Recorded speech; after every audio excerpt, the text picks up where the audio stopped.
inilah Snowpiercer Season 1, episode 7. Di awal pembukaan memperlihatkan perbincangan antara Melanie bersama rekan-rekan engineer-nya, Ben dan Japi. Mereka membincangkan tentang Layton yang berhasil kabur dan mengetahui rahasia mereka. Japi pun menyarankan sebaiknya mereka jujur saja pada orang-orang tentang ketidakadaan Mr. Wilport sebelum Layton yang membeberkannya. Tapi itu bukanlah ide yang bagus. Kepala mereka bisa dipenggal, kata Ben. Melanie juga yakin bahwa Layton pasti tidak akan membocorkan rahasia itu sebelum Layton menemukan cara terbaik untuk menggunakannya. Beberapa saat kemudian Melanie berada di ruang hospitality lalu memberikan pengumuman melalui siaran. Ada beberapa hal yang Melanie sampaikan. Pertama, yaitu mengheningkan cipta untuk gugurnya petugas keretakan kemarin yang bernama Peter DiMarco. Oh, yang kemarin ketimpuk mesin rem ternyata langsung meninggoy, guys. Lalu yang kedua adalah penghormatan kenaikan jabatan untuk Miles si Genius. Yang ini akan diangkat menjadi engineer di mesin utama, yang berarti Miles nanti akan ditempatkan di tempat yang sama dengan Ben dan Japi. Ruti yang ada di sana menanyakan kepada Melanie kenapa mempromosikan Miles terlalu cepat. Namun Melanie berkata sekarang adalah hari liburnya Ruti. Jadi nikmatilah hari liburmu, ucap wanita itu tanpa menjawab pertanyaan Ruti. Layton dan Josie yang mendengar siaran dari Melanie langsung mengerti bahwa Melanie berencana untuk menyandra Miles dengan cara yang halus. Tapi itu juga merupakan keuntungan untuk Layton dan Josie, karena akhirnya ada penduduk ekor yang berada di mesin utama. Jadi untuk saat ini mereka berdua pun berencana untuk menjalankan misi masing-masing. Josie akan berusaha menghubungi Miles, sedangkan Layton akan berusaha menggerakkan penduduk kelas 3 untuk menjadi aliansi gerbong ekor. Di sisi lain, Melanie dan Jinju sedang berbicara dengan Dr. Henry. Tentu saja menanyakan kronologi bagaimana Layton bisa kabur dari laci abadi. Dan dari penjelasan Dr. Henry, Melanie yakin ada orang-orang yang membantu kaburnya si Layton. Dan karena mereka kehilangan beberapa tas obat suspensi, tersangka pertama mereka tentu saja adalah Terence si pembuat kronol. Dibawalah Terence untuk diinterogasi. Untungnya, dia tidak begitu saja membocorkan informasi tentang Layton. Terence cukup cerdas dan bisa mengelabui Melanie dengan mengatakan ia tidak tahu apa-apa tentang Layton. Namun Layton pernah menemui dirinya untuk meminta bantuan. Layton pasti akan kembali menemui Terence dan jika itu terjadi, Terence berjanji akan menyerahkan Layton kepada Melanie. Di kelas, Bu Mary dan anak-anak lainnya memberikan penghargaan kepada Miles yang dipromosikan dengan cepat karena kejeniusannya. Bu Mary memberikan penghargaan itu berupa buah jeruk yang cukup langka di Snowpiercer. Miles pun terlihat sangat senang dan langsung memakan buah yang manis itu. Ben ada di sana mengawasi selama pembelajaran terakhir Miles di kelas sebelum dibawa ke mesin utama.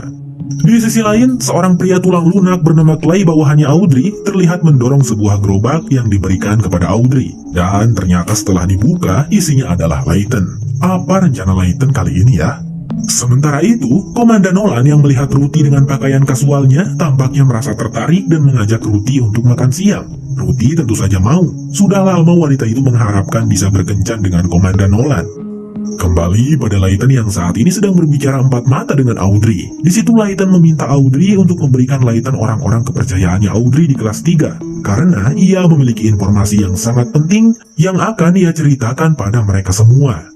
Di saat yang sama, Miles yang masih mengikuti pelajaran dan Ben tampak masih setia menunggui Miles. Namun kondisi Miles sepertinya tidak baik. Saat Ben mencoba untuk menanyakan keadaan Miles, tiba-tiba saja Miles muntah-muntah. Bu Mary yang melihat itu langsung saja mengambil tindakan, berencana membawa Miles ke klinik. Dan Ben tentu saja akan ikut menemani. Sepertinya ada yang tidak beres, guys.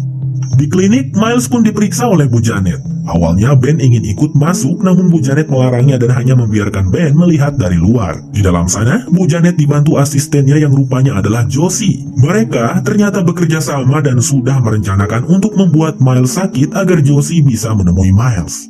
Lean back against the pillows, get your knees up. Okay, so he doesn't notice. Mom? Miles sangat merindukan ibu angkatnya itu, namun Josie meminta Miles bersikap biasa agar Ben di luar sana tidak curiga. Miles anak yang pintar, ia pun siap melaksanakan misi apapun dari Josie dan Layton. Saat Josie sedang membisikkan rencananya pada Miles, tentu saja Ben curiga dan memaksa masuk. Namun Josie keburu keluar dari pintu lain dan menghilang.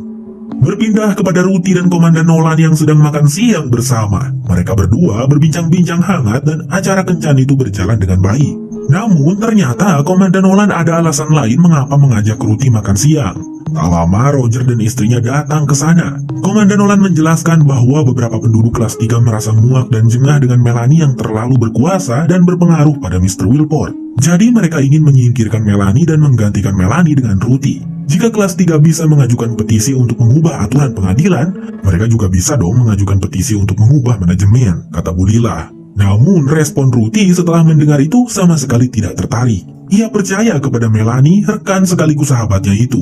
Dan Ruthie kecewa pada Nolan yang ia pikir Nolan benar-benar ingin mengajaknya berkencan. Rupanya malah ada niat lain. Sementara itu, Zarah terlihat baru kembali ke rumahnya, namun ia sangat terkejut karena di rumahnya sudah ada pasukan penjaga dan juga Melanie yang menanti. Tentu saja di situ Melanie ingin menanyakan informasi tentang Layton. Melanie yakin sekali Zarah pasti mengetahui sesuatu. Dan jika Zarah tidak mau buka mulut, Melanie akan merenggut bayi yang sedang dikandung oleh Zarah. Sungguh pilihan yang sulit bagi Zarah. Beberapa saat kemudian, Melanie bersama petugas rem Bastille dan para pasukan penjaga mendatangi gerbong ekor, sambil membawa Zarah juga ikut serta, dan meminta Zarah untuk menunjuk langsung orang yang membantu Layton kabur. Zarah dengan terpaksa menunjuk Josie. Orang-orang gerbong ekor pun terkejut dan hendak menolong Josie, namun mereka semua tak bisa apa-apa ketika para penjaga membawa Josie dengan paksa.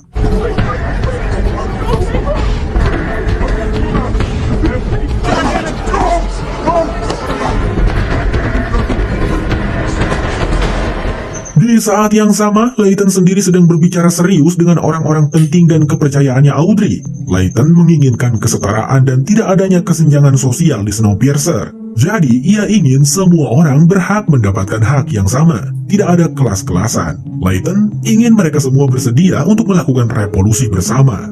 Awalnya, orang-orang kepercayaan Audrey itu menolak, dan mereka tidak yakin bisa mengalahkan kekuatan para penjaga dan petugas rem Snowpiercer. Namun, Layton memiliki sesuatu. Sebuah informasi yang sangat penting yang bisa membantu mereka. I think you all already know. I pulled back the curtain and I found out something that... Saat ini, Josie sedang ditahan dan diinterogasi oleh Melanie, sementara Bastille dan beberapa penjaga ditugaskan untuk berjaga di luar. Karena kejadian buruk kemarin itu yang hampir menewaskan seluruh penduduk Snowpiercer, Osweiler memilih untuk memaafkan Bastille yang sudah memukulnya dan melupakan tentang Bastille yang menolong Josie dan Layton. Jadi Bastille bisa menarik napas lega. Sementara di dalam sana, Josie terlihat tidak mau memberikan jawaban apapun kepada Melanie, membuat Melanie sangat geram. Ia pun mengancam Josie dengan menggunakan semprotan udara dari luar. Josie tentu saja sangat ketakutan sampai badannya terlihat gemetaran. Tapi wanita itu tetap menguatkan diri, tidak mau mengatakan apapun. Sehingga Melanie pun mulai menyemprot jari kelingking Josie sampai membeku dan Josie sangat kesakitan. Melanie kembali bertanya tentang Layton, namun Josie masih belum mau buka mulut. Sehingga Melanie yang makin geram pun menghancurkan jari kelingkingnya Josie dengan palu, sampai Josie berteriak kesakitan. Lindu guys. Beberapa saat kemudian Melanie pun terlihat muntah-muntah di kamar mandi. Itu kali pertamanya ia memotong jari seseorang. Sementara itu Bastille memutuskan untuk masuk ke ruangan interogasi Josie karena ia merasa khawatir pada Josie, mumpung Melanie-nya tidak ada. Bastille pun sangat terkejut melihat keadaannya Josie yang jari kelingkingnya sudah hancur. Ia berbicara kepada Josie. Bastille tidak bisa melakukan apa-apa untuk menolong Josie saat ini, tapi ia bertanya apakah ada sesuatu yang bisa ia lakukan untuk Josie. Josie lalu meminta Bastille untuk menyampaikan pesan kepada Layton yang saat ini bersembunyi di tempatnya Audrey. Beritahu Layton, Zarah telah mengkhianati kami, tapi aku sudah berhasil menghubungi Miles dan Miles sudah siap dengan rencananya. He's hiding in this tree. I'll help you. There's a trap for us to pay. Mendengar itu, Bastille pun berjanji akan menyampaikan pesan itu kepada Layton. Josie percaya kepada Bastille dan ia tahu meskipun Bastille tidak ada hubungannya dengan semua ini, dalam lubuk hatinya Bastille pasti menginginkan kebenaran dan keadilan. Di sisi lain, Terence menemui Layton karena dirinya diundang oleh Layton. Pria seram itu pun mengatakan tentang pertemuannya dengan Melanie dan tentang dirinya yang akan menyerahkan Layton jika bertemu dengan Layton. Namun Terence tidak tertarik untuk ikut campur. Ia tidak akan melaporkan Terence pada Melanie, namun ia juga tidak mau ikut serta dalam pemberontakan itu. Ia mau cari aman saja. Kemudian Terence pun beranjak pergi. Kembali pada Melanie yang baru selesai dari kamar mandi. Di sana ada Ruthie yang menemui Melanie, mengatakan bahwa ada sesuatu yang darurat. Keluarga Roger dan Komandan Nolan merencanakan sesuatu. Namun, Melanie di situ tidak mau mendengarkan Ruthie dan malah marah-marah kepada Ruthie. "Tolong please ya, jangan ganggu saya sedang sibuk. Bisakah selesaikan masalah itu sendiri?" ucap Melanie. Padahal kan Ruthie mau nyampain sesuatu yang baik gitu. Mendengar itu, tentu Ruthie merasa kecewa. Padahal ia sangat percaya kepada Melanie dan membela Melanie. Alhasil Ruthie pun pergi dengan perasaan sedih. Melanie tampak merasa bersalah setelah itu, tapi ia tidak mau memikirkannya. Melanie pun kembali masuk ke ruangan interogasi, namun dia terkejut saat melihat Josie sudah membekukan tangannya sendiri. "Apa yang kau lakukan, Josie?" tanya Melanie. Lalu,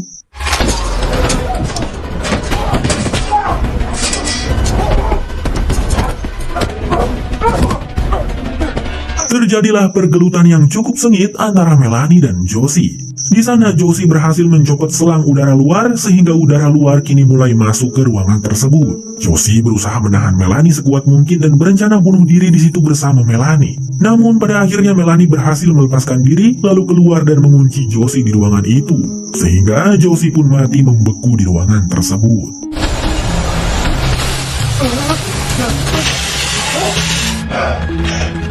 Ketika Komandan Nolan datang, Melanie memerintahkannya untuk membuang jasad Josie. Bastille yang ada di sana mendengar itu terlihat cukup terkejut dan sedih. Beberapa saat kemudian, Bastille terlihat menemui Layton di tempat persembunyiannya, lalu mengatakan semuanya kepada Layton. Sehingga di scene berikutnya, kita pun bisa melihat Layton yang menggalau penuh kesedihan. Scene berganti memperlihatkan Melanie yang menyambut kedatangan Miles yang dibawa oleh Ben. Miles telah menyelesaikan latihannya. Melanie pun memberikan ucapan selamat kepada Miles, lalu mengatakan setelah Miles memasuki ruangan mesin utama dan menjadi engineer, Miles tidak bisa kembali. You have to make sacrifices. You'll be an engineer. Lalu di bagian lain, LJ tampak memasuki sebuah ruangan di gerbong ketiga karena dirinya diundang. Rupanya yang mengundangnya adalah Layton. Di situ Layton berkata, "LJ, apakah kau ingin tahu rahasia paling kotor di Snowpiercer ini?" Lalu, Snowpiercer bersambung. sampai jumpa lagi di episode berikutnya. Bye-bye.